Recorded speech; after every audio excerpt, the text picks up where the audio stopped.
Leandro Carnal, na Rádio Bandeirantes. Careca de saber. Errei. Nós orientais são da economia. Aqui é uma grande sinfonia do professor Carnal. Tudo bem, professor? Tudo bem, uma boa tarde a todos os nossos ouvintes nessa sexta-feira santa.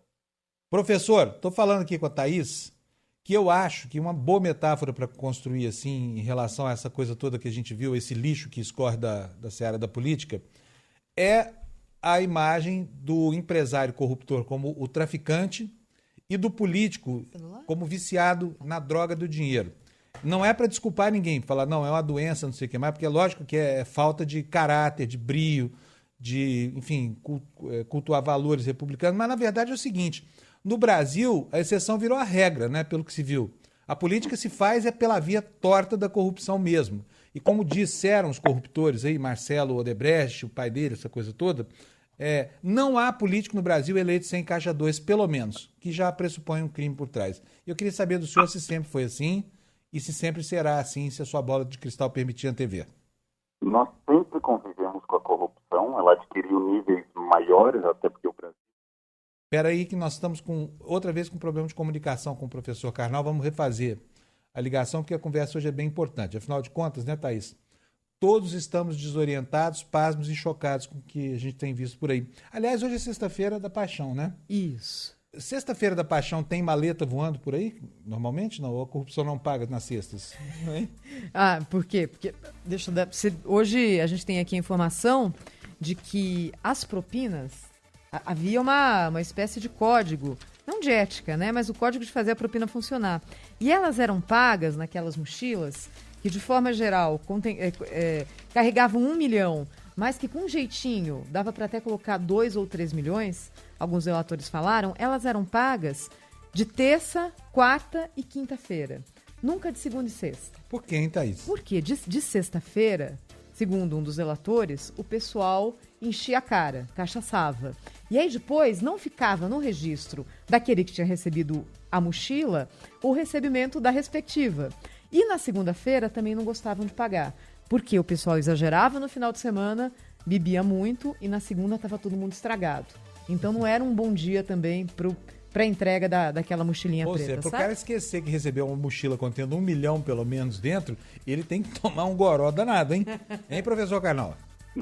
Mas como eu dizia antes, a nossa corrupção é uma tradição, ela está registrada na colônia, ela está registrada no Império, na República Oligárquica, nas ditaduras, tanto a de Vargas quanto a militar.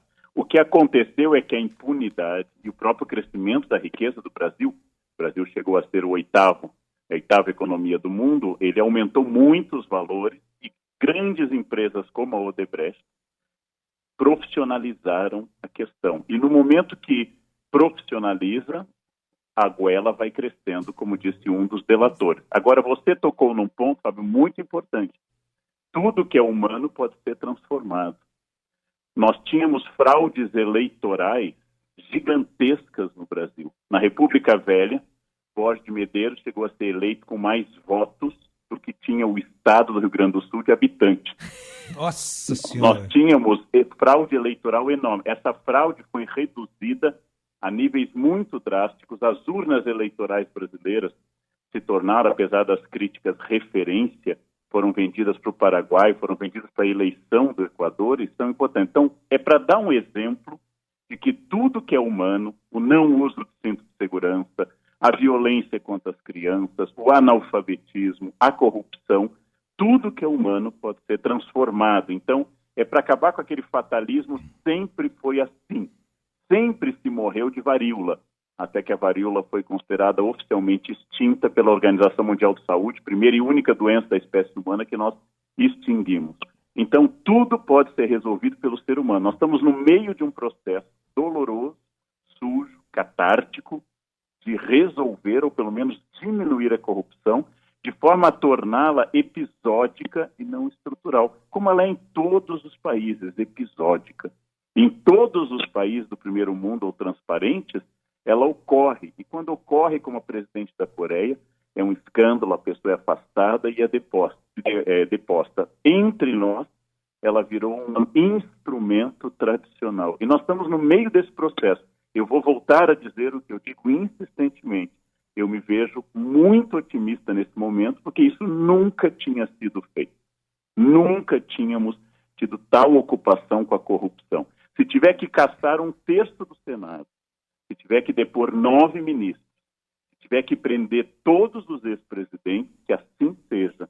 Esse é o preço para a gente atravessar esse mar de lama. E aí, refletir sobre o voto, acabar com a corrupção também institucional entre nós, que não somos políticos, acabar com passar pontos da carteira para outras pessoas, acabar com o atestado médico falso, e nós vamos ter dado um passo importante para começar a transformar o país. Não será esse ano, não será o ano que vem, mas nós demos um passo. Eu vou voltar a dizer que eu estou otimista. Professor, agora, me parece, eu estou falando aqui desde a abertura do programa, me parece o seguinte, parece um cenário de Walking Dead, entendeu? Ou um filme de terror em que todo mundo vai virando vampiro e que só quer saber do sangue alheio, porque na seara da política brasileira, a corrupção virou uma doença endêmica, né? E muito dinheiro à disposição de todo mundo, o negócio muito lucrativo para quem corrompia e para quem era corrompido. Nós tivemos assim cenas narradas por esses delatores da Odebrecht que assim, a gente nem supunha que pudessem existir, dada a naturalidade com que tratavam desse assunto. Eu sei que alguns países resolveram isso, a Costa Rica resolveu, a Nova Zelândia resolveu, a Coreia, que até outro dia era um império retrógrado, resolveu também. Aliás, está purgando lá agora a Park Geun-hye, né? A presidente está presa, né? A ex-presidente. Mas aquilo ali me parece uma inflexão na história, porque a Coreia conseguiu se transformar num grande país industrial e tudo mais, com um sacrifício gigante de certas práticas do tempo em que era uma monarquia ou que era uma colônia. Mas, professor, custou caro em alguns momentos da história. Para alguns povos, custou o preço de uma revolução. Gente decapitada, gente morta, gente caçada, banida. Para outros, custou, por exemplo, a greve de fome da Ingrid Betancourt na Colômbia. Será que a gente vai sair dessa sem um sacrifício assim, humano, compatível, condizível com o status do problema nosso? Eu acho que, apesar de ser historiador e ensinar muito sobre revoluções, eu tenho pouca confiança em processos armados, violentos e rápidos. Eu acho que eles são processos muito importantes em história, mas eles definitivamente não resolvem. Veja, a Revolução Francesa derrubou Luís XVI, decapitou o rei e a rainha, instaurou uma ditadura de esquerda com Robespierre, depois um diretório, e a corrupção durante o diretório era famosa. E após tudo isso, veio um regime como diretório, após tantos anos de revolução, que se revelou pior do que o antigo regime. Na Revolução Russa, tiramos uma elite podre e carcomida da família Romanov e dos nobres e instauramos uma burocracia partidária que foi chamada na década de 60 e 70 de cleptocracia, o poder dos ladrões. Então, acho que as revoluções, elas mudam o padrão dos ladrões. Eu acredito num sistema mais lento, menos violento, mais sistemático, porque simplesmente mudar de regime, como nós passamos da ditadura militar a uma democracia de fato com a Revolução de 88, demonstrou que é insuficiente para instaurar a ética. Pelo contrário, graças à democracia estamos investigando, e essa investigação é inédita. Veja, é científico, não é nem um pouco opinativo. Se o patriarca dos Odebrecht diz que isso é uma prática de décadas, é sintoma de que isso não começa nem num governo de um partido, nem num governo democrático. É um fenômeno de décadas.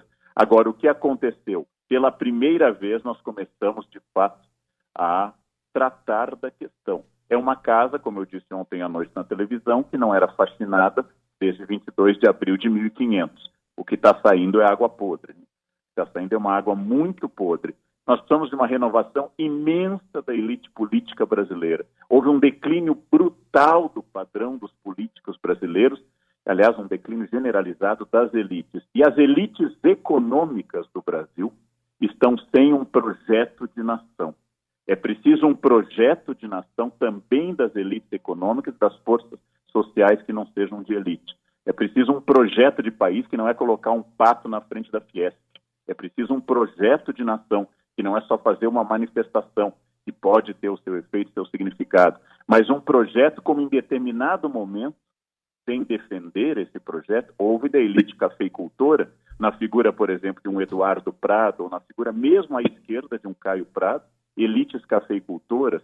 Houve projetos no passado, ligando cultura a uma solução política, que foram importantes. As elites brasileiras estão sem rumo, sem projeto, políticos e empresários estão cuidando do seu, e eu só ouvi, faz uma semana que eu leio obsessivamente 3 jornais por dia e sites, todos falando como se reeleger em 2018, como salvar o partido, como tirar o seu da reta, como não cair nas garras da primeira instância e ter foro privilegiado. Ninguém falando de um novo sistema político. E, aparentemente, só os políticos que não exerceram cargos executivos nos governos estaduais ou o governo presidencial estão até o momento isentos. Então, seria mais ou menos a pureza da virgem, né? Nós não sabemos se é um projeto ético ou falta de oportunidade de roubar. Então, é preciso um projeto, né? Professor, aí é que está a pergunta que eu acordei hoje de manhã com essa pulga atrás da minha orelha. Quem é que vai tocar o trabalho de reerguer, de colocar a política no lugar onde ela merece, que é um lugar muito nobre? Quem vai fazer isso no Brasil? Se a gente olha para todos os lados, só vê gente corrompida. De A a Z, todos os políticos brasileiros importantes estão comprometidos com o negócio da corrupção. Mas eu acho que nós precisamos pensar uma questão importante. Os jornais dão atenção, vou usar uma metáfora, como você também estava metafórico há pouco, os jornais dão importância ao caso da Suzane Richthofen, que faz um complô para matar pai e mãe. Mas o caso da Suzane Richthofen oculta o fato que a imensa maioria dos pais e dos filhos nunca chegarão a esse ponto. Então, se nós temos 1/3 do Senado implicado no maior escândalo da história da República, nós temos 2/3 do Senado que, por virtude ou falta de provas, não estão implicados. Nós temos pelo menos 300 a 400 deputados sobre os quais não pesam acusações nem processos. Então, eu acho que também os jornais não estão permitindo que projetos de não corrupção, de políticos que não estão envolvidos com isso apareçam. Por quê? Porque as pessoas falam realmente do acidente de trânsito e não falam que a imensa maioria dos carros diariamente sai e volta à garagem, tem uma batida sem se envolver num sinistro. Nós estamos um pouco fixados no mal. Há uma imensa quantidade de ladrões, há uma corja abissal nesse país. Mas vamos pensar, há senadores sobre os quais não pesa nenhuma acusação e sobre os quais nós temos que dar o benefício da dúvida ao menos. Pode ser que na próxima operação eles também sejam indiciados. Mas, por enquanto, eles têm o benefício da dúvida ou a presunção de inocência. Então, é preciso pensar que o país está funcionando porque os que estão nos ouvindo, eu e vocês também, que estão aí na rádio, os que estão nos ouvindo em casa ou no trânsito, nós acordamos cedo para trabalhar e mesmo num feriado, eu, você, aí, Thaís, você, estamos trabalhando num feriado. Essa é a média do país. A média do país não é um Romero Jucá, não é um Renan Calheiros. A média do país é de gente que está acordando cedo para trabalhar diariamente. Nós estamos esquecendo que a corrupção é um fato, ela é gravíssima, ela tem que ser punida, mas ela não pode nos cegar de que a imensa maioria das pessoas nesse país acorda cedo, vai trabalhar, vai entregar seu imposto de renda até a semana que vem, vai fazer tudo o que deve ser feito, e isso é importante destacar também. Agora, voltando, estamos num processo de lancetar o furúnculo. Houve uma metáfora no jornal de que a República está com septicemia. Septicemia tem que mandar para a UTI, septicemia tem que tratar com antibióticos poderosos que têm efeitos colaterais, e aí nós vamos sentar de novo para conversar. Temos eleições agora, temos eleições em breve, e aí nós vamos saber se o problema do Brasil é o político ou é o eleitor. A primeira dica, se você vota em alguém envolvido nessa operação, você é cúmplice de um crime, merece esse governo, você merece ser roubado e, além de ser conivente com a corrupção, você é um panaca. Agora, se você não é cúmplice desse crime, se você não aceita, a primeira condição que o seu candidato não esteja arrolado como ladrão e como receptor de dinheiro. Pense se você quer um novo país ou é melhor cada um andar armado na rua, disparando em quem não está armado, batendo nas pessoas mais fracas e voltar a uma lei da selva também. Agora, você quer ou não quer ser cúmplice desse estelionato eleitoral que todos os partidos envolvidos, a corrupção se revelou ambidestra, de direita e de esquerda, e os que não estão envolvidos Merecem uma chance, tanto partidos quanto políticos. Professor Karnal, deixa eu explorar mais um pouquinho do senhor, porque o Panunzio disse que acordou hoje com uma dúvida e eu acordei com outra. Eu queria dividir com o senhor e com os nossos ouvintes. A gente está depurando melhor agora todo o conteúdo das delações, né? Então, o principal já foi colocado e existem outras informações que vão agora sendo analisadas e colocadas no contexto. E uma me chamou a atenção, que é o fato de Aldemir Bendini, que foi presidente da Petrobras no fim já do governo Dilma Rousseff, ter sido citado nas delações porque ele teria solicitado vantagem indevida para atuar em nome de uma das pernas da Odebrecht, que é a Odebrecht Ambiental. Puxa vida, isso aqui foi em 2014, 2015, já ali no ocaso do governo Dilma, porque ela já enfrentava uma grande crise política, não é? Então a gente, no momento, no mensalão, pensou que a corrupção ia deixar de ser endêmica, porque tinha muito peixe grande indo para a cadeia. José Dirceu, por exemplo, não deixou. Agora, com o Petrolão, com as delações, tem muito mais gente presa e muito mais gente implicada. Então, a sensação é que as pessoas sabiam que a corda estava se estreitando e que esse esquema ia parar naturalmente porque ia implicar de uma forma muito cruel essas pessoas. Não pararam, como a gente vê aqui no caso de Aldemir Bendini, que foi vendido à época pelo governo como alguém que ia salvar a Petrobras. Por que agora parariam, professor? Porque até essa ocasião, essa cultura permaneceu e não houve, de fato, uma punição.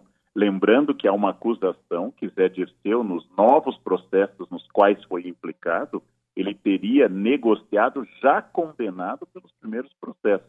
Isso é sinal de que nós temos uma reversão de uma cultura política. Isso significa como parar de fumar. O fumante não chega e diz assim, vou parar, e parei. É um vício. Esse vício precisa de tratamento, não? Esse vício é tratado e vai ter recaída. E não vai terminar com uma Operação Lava Jato. Não vai terminar nem prendendo um terço do Senado. É preciso uma mudança que imediatamente é colocar na cadeia essa corja, fazer devolver os cofres públicos. Imediatamente. A médio prazo, mudar o sistema político. E a longo prazo, a solução vem de fim da impunidade associado a um processo educativo na sala de aula, processo educativo em campanhas. Essa mudança é de médio e longo prazo. Não sei se eu verei, eu tenho 54 anos, eu não sei se eu verei o fim desse processo, mas imediatamente é uma coisa a fazer, prender ladrões. Segundo passo, mudar a política, avançar a reforma política. O terceiro passo é criar uma cultura que vá mudar isso, e isso pode mudar. Isso pode mudar. As duas primeiras mulheres que usaram calças na década de 20 em São Paulo, passando em frente à Faculdade de Direito de São Francisco, foram apedrejadas por estarem destruindo a família. Isso faz 90 anos. Então, isso mudou completamente. Leila Diniz tirou foto de biquíni grávida em 71 e sofreu uma pressão gigantesca de todos os meios sociais, foi atacada de púlpitos e de jornais como a destruidora da família. As coisas mudam, mas para que hoje uma mulher grávida possa usar biquíni numa praia, Leila Diniz teve que pagar um preço. Nós vamos ter que pagar um preço de conviver com essa cambada de ladrões. E essa votação não vem dos grotões. O Brasil é dominantemente urbano. Não é um camponês de Canudos seduzido por um milenarismo. É gente da cidade que está votando em corruptos de São Paulo, do Rio de Janeiro, do Nordeste, do Rio Grande do Sul e do Norte. Não é o grotão que está impondo ao Brasil um modelo de política oligárquica. Então é muito importante acabar com solução mágica e pensar, estou diante de um crime, prende o criminoso. Como é que eu vou impedir que esse crime se repita? Eu vou tomar medidas desde a iluminação pública até aumentar a quantidade de policiais na rua. E como é que eu vou impedir que essa mudança se torne, eu vou fazer essa mudança se tornar definitiva, com a educação das pessoas. E isso pode acontecer, isso pode mudar, isso já mudou no passado muita coisa.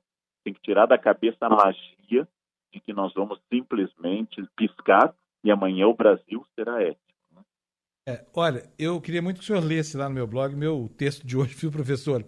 É exatamente isso. Eu estava brincando aqui com a Thaís no começo do programa, construindo essas metáforas aqui, que a minha impressão é de que nós lidamos com gente que está viciada em dinheiro. E é exatamente isso. Então, o primeiro trabalho a fazer, isolar o doente. Tarefa que cabe primeiro ao Poder Judiciário, que pode encarcerar as pessoas que têm comportamento antissocial mais pronunciado, e depois ao eleitor, que é quem pode afastar definitivamente o viciado da droga. né? Ou seja, tirando ele de perto. E a partir daí começar a reconstruir um sistema. Mas a minha dúvida é isso que o senhor sanou aqui. É preciso lembrar, e é difícil a gente se lembrar, que tem muita gente na política que não está envolvido, pelo menos até agora, com a corrupção, né? O diabo é que essa gente não se destaca em meio à geleia geral corrompida, porque os corruptos têm uma incrível capacidade de trabalho, né? Eles se projetam na mídia, eles são super produtivos, porque a motivação deles não tem nada a ver com a motivação filosófica que está por trás do obstinado, que é um altruísta, um patriota. A motivação deles é fazer dinheiro, aumentar o patrimônio pessoal, né? O mal é carismático, né? O mal é forte. Eu lembro da história de um amigo que tinha um bar e descobriu que a caixa que administrava o dinheiro roubava. Ele a demitiu e o bar foi à falência. Ela, além de roubar, é uma excelente administradora. O mal, ele é carismático, o mal até pode ser eficaz. Mas houve um momento que o crime, que o roubo histórico no Brasil estava na casa dos 10% e a obra saía. Agora nós estamos com pacotes, com dias para serem pagos, com quantias enormes. Então nós perdemos esse senso. Agora, quanto a ser viciado, eu só queria lembrar, eu também sou viciado em dinheiro, mas o meu tem que vir do trabalho, com impostos, com nota fiscal. Nós que estamos trabalhando numa cesta santa, podemos ser acusados de ser viciados em dinheiro. Porém, é trabalho. O problema não é o dinheiro, eu sou um pouco calvinista para isso. O problema não é o dinheiro. O problema é como eu o obtenho. Se esse político for viciado em dinheiro e quiser se dedicar ao comércio, se quiser fazer brigadeiro no final de semana e vender na rua, não tem problema nenhum.